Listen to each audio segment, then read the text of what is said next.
There are phases in a country's journey when recognition does not come from applause or headlines, but from how other nations respond to its presence. And when those responses begin to echo across regions that rarely move together, it's worth paying attention.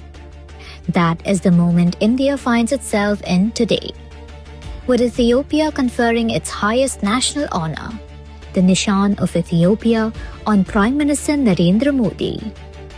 On the surface, it is a formal diplomatic gesture, dignified and restrained. But when you step back and look at the wider canvas, it becomes clear that this honor is not standing alone. It is joining a pattern that has been quietly taking shape across the world. Because in 2025, 8 different nations have chosen to bestow their highest civilian or state honors on India's Prime Minister Narendra Modi.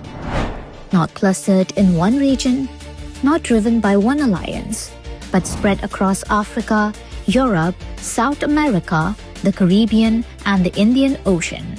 A spread that tells its own story without needing explanation.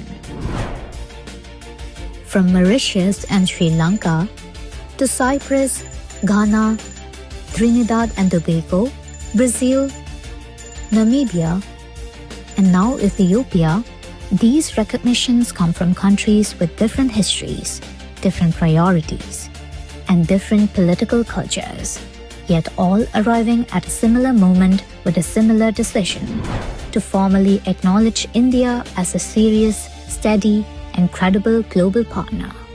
And when this year is placed within a longer timeline, the picture becomes even more telling, because since 2014, India has seen its Prime Minister receive 28 of the highest national honors from foreign governments, a number that reflects not a sudden surge of attention, but a decade of sustained engagement, consistency, and trust built patiently over time.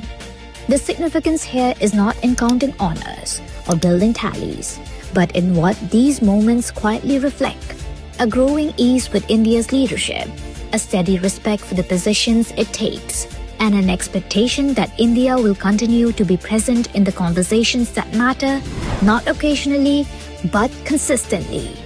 And when that recognition comes not from one bloc or one alliance, but from countries across continents and oceans, many of whom don't always agree with one another, it leaves a calm but unavoidable question hanging in the air. What does India represent on the global stage today that so many nations are choosing to acknowledge it at the same time?